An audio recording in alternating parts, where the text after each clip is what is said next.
ஓம் சாந்தி. ஜானகி தாதிஜி அவர்களுடைய வகுப்பு. தனக்காக மற்றும் அனைவருக்காக நன்மை நிறைந்த பாவனை இருந்ததென்றால் அனைவருக்கும் நன்மை ஏற்பட்டு கொண்டே இருக்கும். தன்னுடைய வருமானத்திற்காக தன்னுடைய சிந்தனைய சுத்தம் ஆக்குங்க. என்னாகுமோ எப்படியாகுமோ என்ற இந்த சிந்தனையிலிருந்து ஃப்ரீ ஆயிடுங்க. மேலும் நெகட்டிவ் என்பது விஷம் போன்றது. ஒரு நெகட்டிவ், அதாவது ஒரு எதிர்மறையான எண்ணம் வந்ததுன்னா கூட ஒருவர் எவ்வளவுதான் ஞானியாக யோகியாக இருந்தாலும் நெகட்டிவ் வருதுன்னா அமிர்தம் விஷத்துக்கு சமமானதாக ஆயிடுச்சுன்னே புரிஞ்சுக்கலாம். அவங்க சொல்றத யாரும் கேட்க மாட்டாங்க. அவங்களுக்கும் யோகா வராது. அவங்க கிட்ட இருந்து நல்ல வைப்ரேஷன் வராது. விஷம், அதாவது விகாரமானது முதல்ல இனிமையானதாக அன்பானதாக தோன்றும். ஆனாலும் அது விஷம்தான். அதனுடைய எண்ணம் வருவது கூட விஷம்தான்.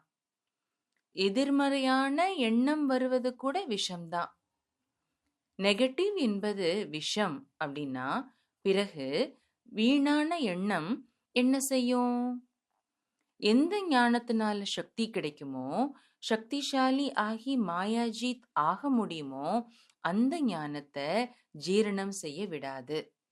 பிறகு மாயா தேக அபிமானம் என்ற படுக்கையை நல்ல முறையில விரிச்சு தூங்க வச்சிடும். மாயாவுக்கு வசமானவங்க தன்னை நான் ரொம்ப நல்லா இருக்கிறேன் அப்படின்னு நினைப்பாங்க. மாயா பொய்யான அபிமானத்தினால அவங்களுடைய புத்திய கெடுத்துடுது. முதல்ல தன்னை சுப சிந்தனையாளராக ஆக்குங்க. தான் செய்யும் செயல பிறர் நோட் செய்யும்படியான எந்த செயலும் செய்யாதீங்க. அனைவரும் என்னை விட நல்லவர்கள் என்று நினைக்கணும். இப்படி நினைக்கிறதுனால நாம நல்லவர்களாக ஆயிடலாம். எது நடந்து முடிஞ்சிருச்சோ அதை திரும்ப நினைக்காதீங்க. அதன் ஆதாரத்துல பிறருடன் தன்னுடைய சம்பந்தத்தை வச்சுக்காதீங்க. அனைவருடனும் தன்னுடைய சம்பந்தத்தை ஆன்மீகமானதாக, ஈஸ்வரிய பரிவாரத்தின் அன்பு நிறைந்ததாக வச்சுக்கங்க. அதுல சுப பாவனை, நன்மை நிறைஞ்ச பாவனை இருக்கணும். இதுல கஞ்சனாகாதீங்க. உள்ளம் பெரிய உள்ளமாக இருக்கணும். தானும் பிறருடைய பிரபாவத்துல போறது அல்லது பிறர் மீது தன்னுடைய பிரபாவத்தை ஏற்படுத்துறது என்ற இந்த ரெண்டுமே தவறு. மீண்டும் இது நம்மால் ஏற்படக்கூடாது. யாராவது இப்படி செய்யறாங்கன்னா அவங்களோட நீங்களும் சேர்ந்து செய்யாதீங்க ப்ளீஸ். வீணானவற்றை கேட்பது மற்றும் ஒருவருக்கொருவர் அதை பற்றி உரையாடுவது என்பது மிகவும் அபாயகரமான விஷயங்கள். நாம பகவானுடைய குழந்தைங்க, தேவாத்மாவாக ஆக போறவங்க. நமக்கு எந்த மனிதன், பொருள், சாதனங்களின் ஆதரவும் தேவையில்லை. மனசுல கூட யாரையும் நிந்திக்காதீங்க. ஒருவேளை மனதால் வாயினால் யாரையாவது நிந்தனை செய்றீங்கன்னா பகவானுடைய அன்பான பாலனையை அடைஞ்சாலும் சக்தி கிடைக்காது. மகிழ்ச்சியான உள்ளமுடையவராகி யாருடைய உணவை சாப்பிட்டுட்டு இருக்கிறோமோ அவருடைய மகிமையை பாடணும்.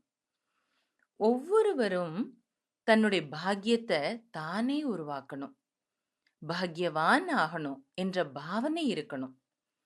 யார் செய்வாங்களோ அவங்க அடைவாங்க.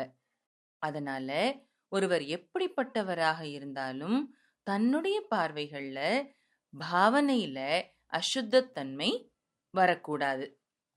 இதிலிருந்து தன்னைத்தான் பாதுகாப்பாக வச்சுக்கணும். எவராலும் நம்முடைய பாவனைய மாற்ற முடியக்கூடாது. பகவானை பற்றிய நம்முடைய பாவனையையும் மாற்ற முடியக்கூடாது. சுயம் தான் தன்னை பற்றி என்ன பாவனை வச்சிருக்கிறோமோ அதை எவராலும் மாற்ற முடியக்கூடாது. தனக்காக நல்ல பாவனை வச்சோம்னா நமக்கு பகவான் நன்மை செய்வார். மேலும் அனைவருடைய சுபபாவனை கிடைக்கும். நம்முடைய உறவினர்களுடைய சுபபாவனை இன்னைக்கு கிடைக்கலன்னா கூட நாளைக்கு கிடைக்கும். ஆனா தன்னுடைய முயற்சியில தன்னுடைய பாவனை நல்லதாக இருக்கணும். யாருக்கு சுயம் பகவானே துணையாக இருக்கிறாரோ அவருக்கு பாவனைக்கான பலன் பகவான் எவ்வளோ கொடுப்பாரு. நாம் அனைவரும் நம்முடைய வாழ்க்கைய பகவானுடைய கையில கொடுத்துட்டோம். பிறகு வேறு என்ன கவலை இருக்குது? இப்படி கவலையற்று இருக்கக்கூடிய ராஜாக்கள் நாம. பகவான் எப்படிப்பட்ட நிலையிலிருந்த நம்மை எப்படி ஆக்கிட்டாரு?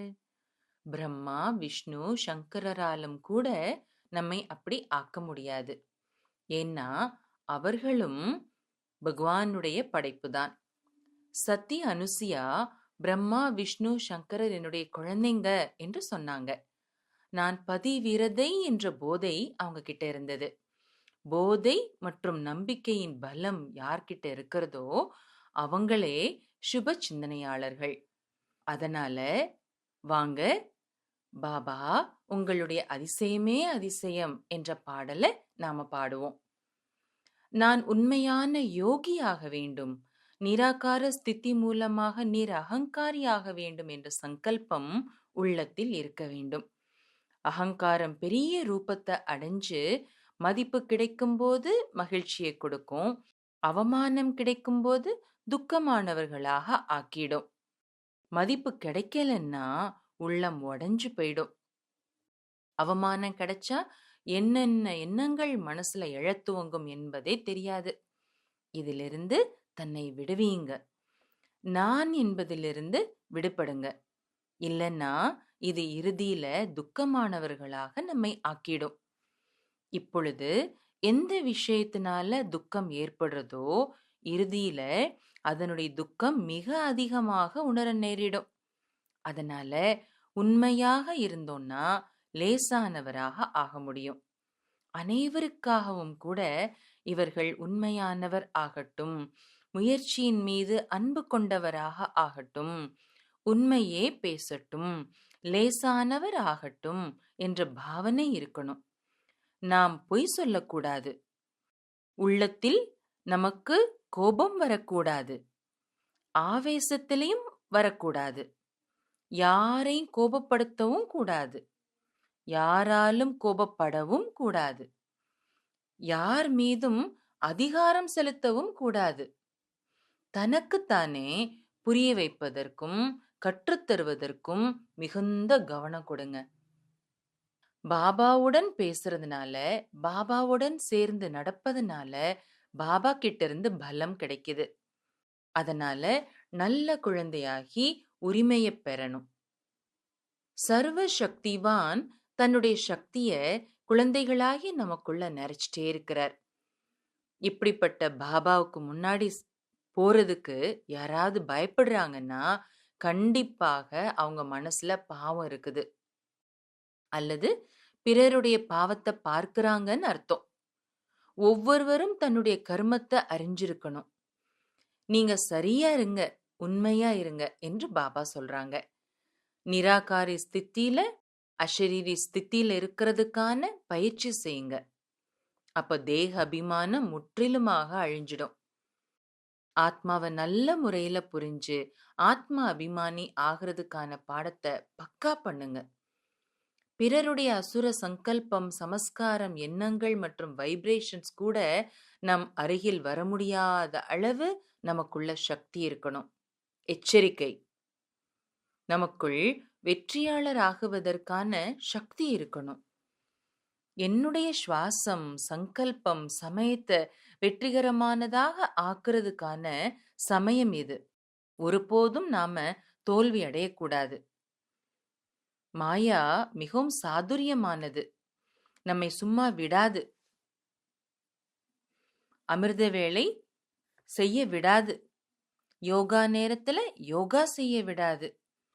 முயற்சி செய்வதற்கான விஷயங்கள் என்னவெல்லாம் யோசிப்போமோ அவற்றை செய்ய விடாது இந்த மாயா.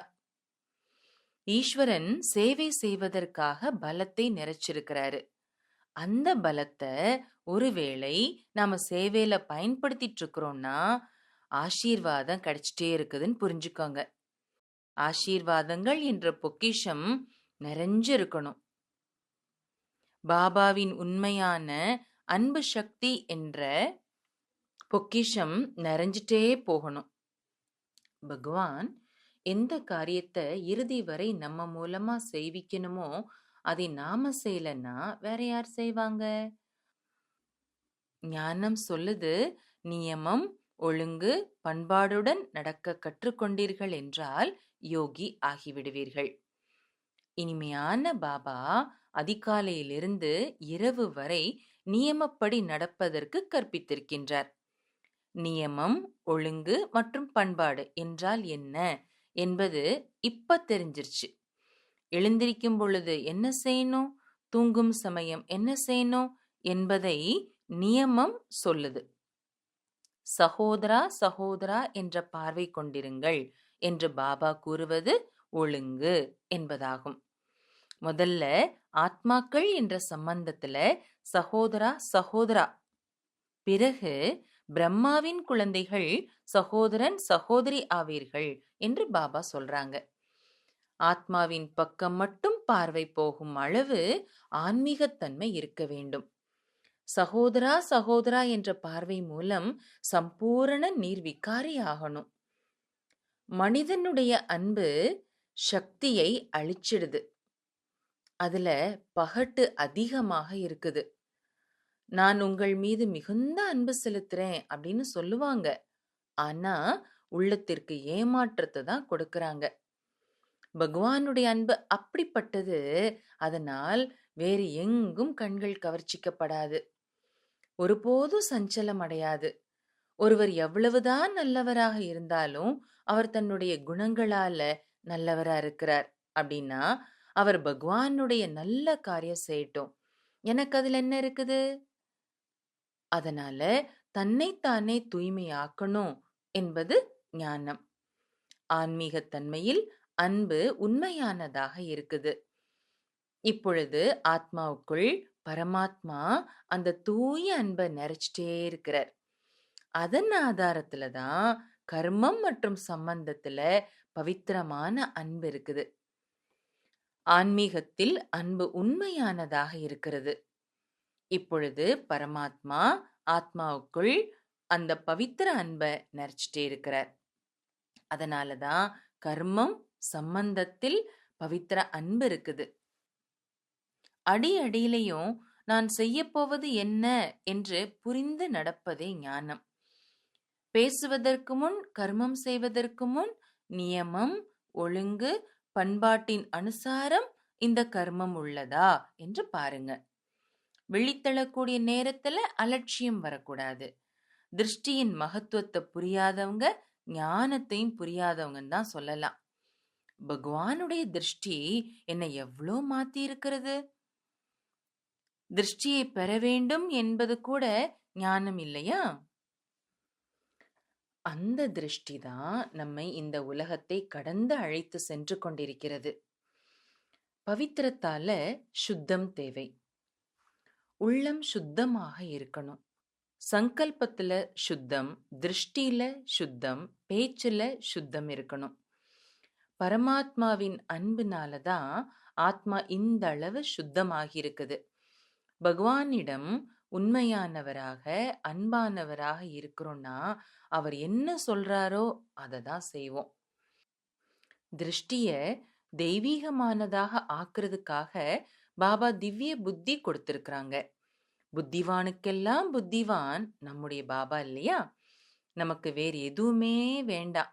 அந்த அளவு நல்ல புத்திய பாபா கொடுத்திருக்கிறாங்க. ஏதாவது சூட்சுமமான வியாதி சக்திய அழிச்சிடுது. வீணான விஷயங்கள்ல போறதுனாலதான் சக்தி அழிஞ்சு போயிடுது. உணவு பழக்க வழக்கத்துல தொடர்புல கவனமா இல்லாததுனால சக்தி அழிஞ்சு போயிடுது. பண்பாடு இல்லாம நடக்கிறதுனால சக்தி அழிஞ்சிடுது. ஸ்வமானத்துல இருந்து பிறருக்கு மரியாதை கொடுக்கலன்னா சக்தி போயிடுது. குழந்தைகளாகி நமக்கு பாபா திருஷ்டி மூலம் ஜென்மா கொடுத்திருக்கிறாங்க. வாய் மூலம் பாலனை கொடுத்திருக்கிறார்.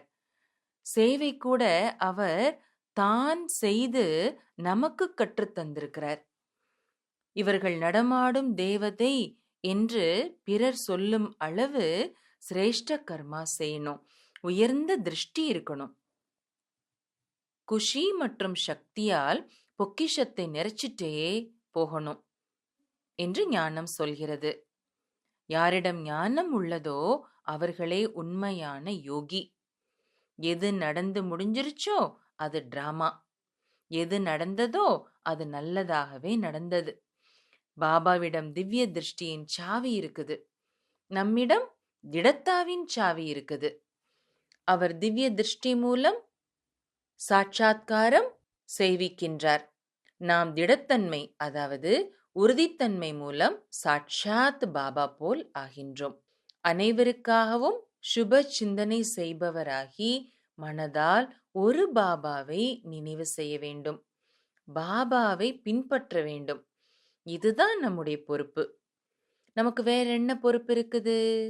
பாபா நமக்கு என்ன சமிக்ஞை கொடுக்கறாங்களோ அதற்கு ஹாஞ்சி, அதாவது சரி பாபா என்று சொல்வதுதான் நம்முடைய பொறுப்பு. அவர் சுயம் அவரே செய்றார், நாம் அவரை பார்த்து செய்றோம். பொறுப்பு நமக்கு இருக்கும் போதும் கூட நாம சதா லேசாக இருக்கணும், சுப சிந்தனை செய்பவராக இருக்கணும், அனைவருக்கும் சுகம் கொடுக்கணும், விடுபட்டவராக இருக்கணும், சாட்சி பார்வையாளராக இருக்கணும்.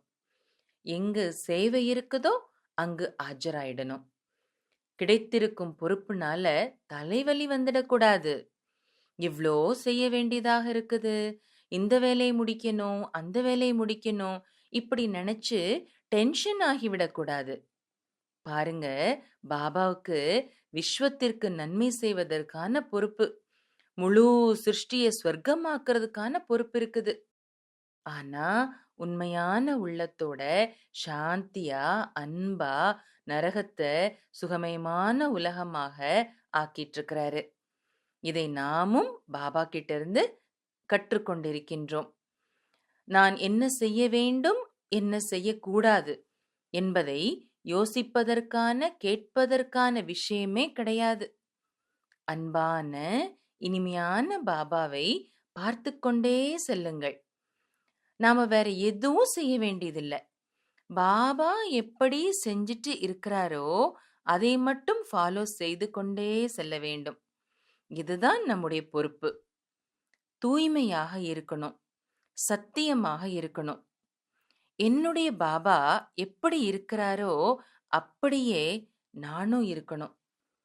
எந்த அதிகாரத்தின் ஆதாரத்திலோ ஃபீலிங்ஸ்னாலேயோ அல்லது எந்த ஒரு காரணத்தினாலேயோ ஒருபோதும் ஆவேசத்தை காட்டக்கூடாது, ஒருபோதும் கோபம் வரக்கூடாது. ஏன்னா கோபம் என்பது அக்னிக்கு சமம். இந்த அக்னியானது எரித்துவிடும். அதனால குளிர்ந்த தன்மை உடையவராக சீத்தளமாக ஆகுங்க. இனிமையானவராக இருப்பவர்கள் சீத்தளமாக இருப்பாங்க. அதே போல சீத்தளமானவராக இருக்கிறவங்க இனிமையானவர்களாக இருப்பாங்க. ஒருவேளை உள்ளத்துல கொஞ்சம் கோபத்தின் உஷ்ணம் இருந்தாலும் நாம் இனிமையானவர் ஆக முடியாது.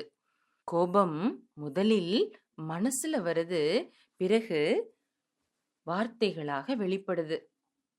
கோபமும் ஒன்னும் குறைஞ்சது கிடையாது. கோபம் ஆவேசமாகவும் வெளிப்படுது. கோபம் 3 விதமாக உள்ளது. கோபம் வரும்போது சில நேரம் கைய பயன்படுத்துவாங்க, சில நேரம் வாயை பயன்படுத்துவாங்க, சில நேரம் கண்கள்ல காட்டுவாங்க. எந்த விதத்துல கோபம் வெளிப்பட்டாலும் சரி, ஆனா முதல்ல சிறிய அளவுல இருப்பது பிறகு பெரியதாக ஆயிடும். அதாவது கொஞ்சமாக இருக்கக்கூடிய கோபம் அதிகமாக ஆயிடும்னு புரிஞ்சுக்கோங்க. கோபம் கொஞ்சம் உள்ளுக்குள்ள இருந்தாலும் அது நம்மை விடாது. அதனால உள்ளத்தை சுத்தமாக்கி உண்மையானவராகி தன்னைத்தானே இந்த பழைய பழக்கத்திலிருந்து விடுவிக்கணும். நம்முடைய சுபாவம் என்னென்ன இருக்குதோ அதை நாமே உருவாக்கி இருக்கிறோம். பழைய சமஸ்காரத்துக்கு வசமாகி உருவாக்கி இருக்கிறோம். இப்பொழுதும் அதை மாத்தலன்னா சங்கல்பத்திலையும் கூட சுபாவம் அதன் வேலை செய்து திருஷ்டி மற்றும் விருத்தியிலும் கூட சுபாவம் அதன் வேலை செய்து. சமஸ்காரத்தை ஞானத்தினால, ஆத்ம அபிமானி ஸ்திதியினால, பரமாத்ம அன்பினால மாற்றவில்லை என்றால் இடையிடையில் அது வெளிப்படும். இதற்காக மற்ற அனைத்து விஷயங்களை விட்டுட்டு ஆத்மாபிமானி ஸ்திதியில இருங்க. புத்தியில ஸ்வதர்ஷன சக்கரத்தினுடைய ஞானம் நல்ல முறையில வந்துருச்சுன்னா ஆத்மா பிரகாசமாக ஜொலிக்க ஆரம்பிச்சிடும். அதனால முதல்ல தன்னை அறிந்து கொள்ள, தன்னை பார்க்க கற்றுக்கொள்ளுங்கள். நம்முடைய அநாதி பாபா இந்த ஆதி தேவன் மூலம் ஆதி சொரூபத்தின் காட்சியை காண்பித்துக் கொண்டிருக்கின்றார். ஒரு பரமாத்மா தான் நீ என்னை நினைவு செய் என்று ஆத்மாவுக்கு சொல்றாரு. எதுக்காக சொல்றாரு? கர்ம பந்தனத்தின் சமஸ்காரம் என்ன இருக்குதோ அதிலிருந்து விடுபட்டு சுதந்திரமாகிறதுக்காக சொல்றாரு. ஸ்வபாவத்திலிருந்து ஃப்ரீ ஆகணும். நான் என்னுடைய எந்த சுபாவத்திற்கும் வசமாக முடியாது. வேறு எவரும் தன்னுடைய சுபாவத்தினால் என்னை வசப்படுத்தவும் முடியாது.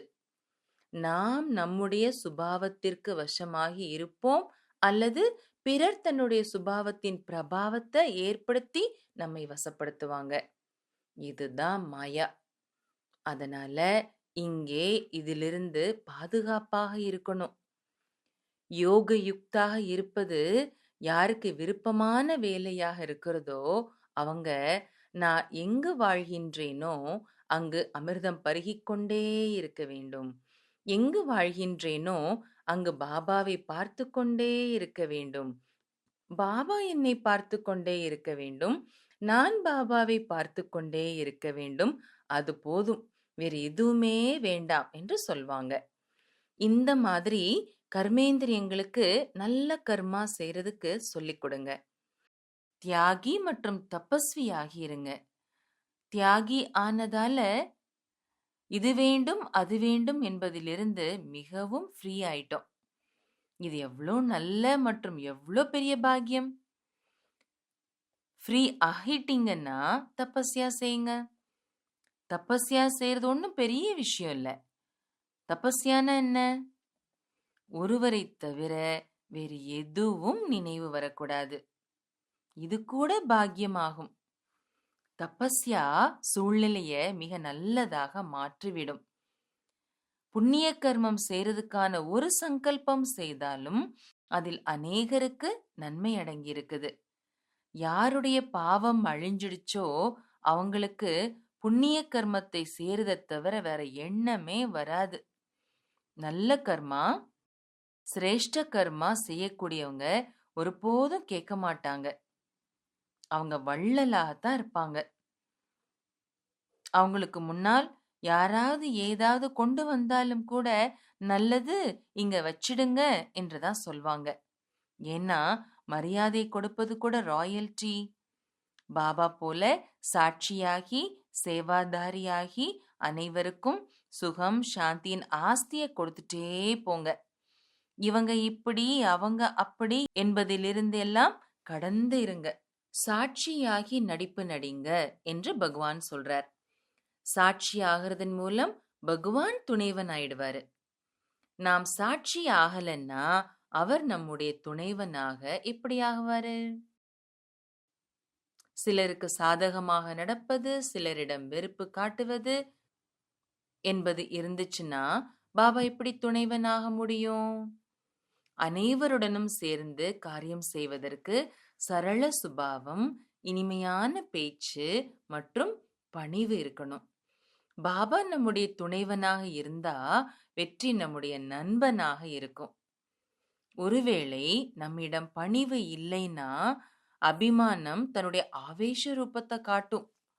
முகம் மற்றும் வார்த்தைகள்ல ஆவேசம் இருந்துச்சுன்னா அவங்க பிறரை பயமுறுத்துவாங்க. ஒருவர் சொல்வதை பிறர் கேட்கவில்லை என்றால் அவருக்கு ஆவேசம் வருது. பிறகு பாருங்க அவர் ரூபம் எப்படி ஆயிடுதுன்னு. இதற்காக ஒரு நல்ல விதி என்னவென்றால் ஒவ்வொருவருடைய உள்ளத்திற்கும் உள்ளத்தால் குஷி கொடுக்க வேண்டும் என்ற லட்சியம் வைக்கணும். பாபாவை பாருங்க, எல்லாருக்கும் மகிழ்ச்சியை கொடுக்கிறார். நம்முடைய பாபா எப்படி இருக்கிறாரோ அப்படி நாம் ஆகணும். இது மிகவும் புத்திசாலித்தனமான விஷயம். உள்ளம் கண்ணாடியாக இருந்துச்சுன்னா திருஷ்டியும் கண்ணாடியாக இருக்கும். உள்ளத்துல என்ன இருக்குது என்பது திருஷ்டியில தெரிஞ்சிடும்.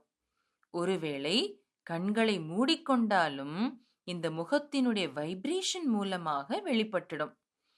உள்ளம், புத்தி, திருஷ்டி ஆகிய மூன்றும் தங்களுக்குள் மிக நெருக்கமானவை. பகவான் முதல்ல ஆதரவு கொடுக்கிறார், பிறகு தன்னுடைய துணையை கொடுக்கிறார், பிறகு குடைநிழலுக்கு கீழே வைக்கின்றார். அதனால நாம பிறருடைய ஆதரவை நாம ஏன் பெறணும்? நீங்க யாரையும் ஆதாரமாக வைக்க கூடாது. சத்தியத்தினால புத்திசாலி ஆகணும், சத்திய கர்மத்தினால பாக்யவான் ஆகணும். தன்னுடைய சிரேஷ்டமான புத்தி, சிரேஷ்டமான கர்மத்தினால பிறருக்கு முன்னால் ஒரு உதாரணமாக ஆகுங்க. இப்போ உலகத்திற்கு இப்படிப்பட்ட மனிதர்கள் தான் தேவைப்படுறாங்க. நாம பிறருக்கு வாழ்க்கையை கொடுப்பவராக ஆகணும். அப்படிப்பட்ட தூண் போல நாம நிற்கணும். நல்லது. ஓம் சாந்தி.